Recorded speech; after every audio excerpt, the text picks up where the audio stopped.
All right, let's get right into it. Today, we're diving into this really groundbreaking study out of Western India that tells a pretty unique story about polycystic ovary syndrome, or PCOS.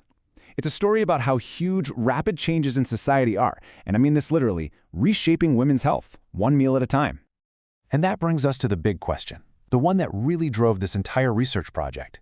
You see, for years, pretty much everything we thought we knew about PCOS came from studies in North America and Europe. But what happens when you look at a population with a totally different genetic background in a country that's just transforming before our eyes? Does the same old rulebook even apply? This study is one of the very first to really tackle that head-on. So the standard picture of PCOS is really tied up with the Western obesity epidemic. But in South Asia, the connection's a lot more complicated. It turns out that for any given body mass index, or BMI, a South Asian woman often has more body fat and more insulin resistance. What does that mean? Well, it means that disease can show up more severely, even at a lower body weight. And that's exactly why we needed this kind of fresh research. To really get this story, you have to understand the backdrop. We're talking about India since the 1990s, a country that has been evolving at lightning speed, moving from a mostly rural, farm-based society to one with booming cities and growing prosperity.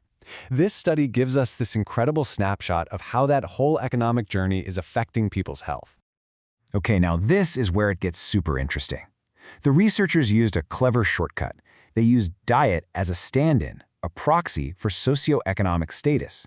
And here, it's kind of the reverse of what you might see in the West. Things like refined carbs and processed foods are often signs of wealth. Meanwhile, poorer families in rural areas are more likely to eat locally grown fresh vegetables. That's a really crucial lens for understanding everything that comes next. So all of that sets the stage for the investigation itself. You can think of it like a medical detective story where researchers in Kulkarni, Western India, set out to solve the mystery of PCOS in this incredibly diverse and rapidly changing population. So here are the nuts and bolts. They ran a study with 711 women who all had PCOS. And here's the brilliant part. They didn't just sit in some fancy urban hospital. Nope. They went out to rural clinics and even college screening camps to make sure they captured the entire spectrum of lifestyles, from the most traditional rural women to the most established urban ones. That huge range is exactly what makes the study so powerful. And to make sense of all this data, they came up with this really practical system, dividing the women into 4 diet groups. You can almost see the story of urbanization just by reading these descriptions, right? Group 1 is your basic, simple, rural diet. By the time you get to Group 4, you're looking at a diet full of processed foods and junk food, something really common among the more affluent city dwellers. This framework is the key to their whole analysis. And what they found? Well, it was nothing short of remarkable. The data showed this clear, undeniable link between the type of food a woman was eating and just how severe her PCOS symptoms were. Okay, so let's get into the data itself. This is where the story gets really, really compelling. This one image pretty much tells the entire story. Just look at the trend here. As you move from diet group 1 on the left over to diet group 4 on the right, every single one of those markers goes up. Body mass index, the score for excess hair growth, fasting insulin, even a hormone called AMH, they all climb higher and higher. It's an unmistakable straight line connecting that shift to an urban, processed diet with worsening PCOS markers. Let's just zoom in on one of those for a second. BMI. Women on the rural diet had an average BMI of 18.4, which is actually considered underweight. Now compare that to the urban diet group, a staggering 30.8. We're talking firmly in the obese category. The link between that affluent urban diet and obesity is just crystal clear. Okay, quick pause for a definition before the next slide. We need to know what hirsutism is. It's a common and honestly often distressing symptom of PCOS that involves excess body hair. It's measured with a clinical scale, and for this study, a score over 8 was considered significant. And this, right here, this might just be the most shocking finding of the entire study. Just let this sink in. The prevalence of hirsutism just skyrockets.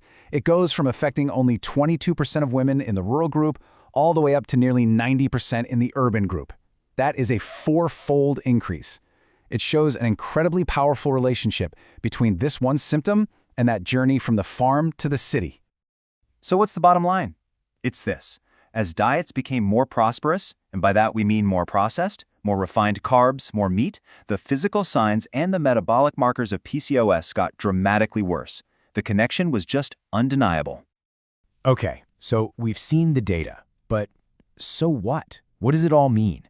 Why does this specific story from a corner of India matter for everyone else? Well, the researchers themselves spell it out perfectly in their conclusion. This isn't just about symptoms like hair growth or weight gain. They're saying that the way PCOS shows up physically, the phenotype, is getting more severe because of urbanization and diet, and that has direct and very serious implications for fertility. Let's put that even more directly. What this study is doing is basically sending up a warning flare. It suggests a potential and growing public health crisis. As more and more of India urbanizes, infertility that's linked to PCOS is probably going to become a much, much bigger challenge for millions of women and families. This is the real-world impact. But the story doesn't end on a down note. Actually, the most powerful takeaway here is one of hope. The researchers believe that the severe symptoms they saw in that urban group are very likely reversible. And that puts a huge emphasis on the power of lifestyle education, especially for young people, to potentially turn these trends around before they take hold for good. And all of this leaves us with a final, much bigger question to think about. This study gives us a window into a specific health issue in one country, right? But the theme, that's universal. As our world keeps changing, as our diets and lifestyles evolve with economic progress, how do we make sure we actively protect our health? How do we make sure that prosperity doesn't come with such a high biological cost?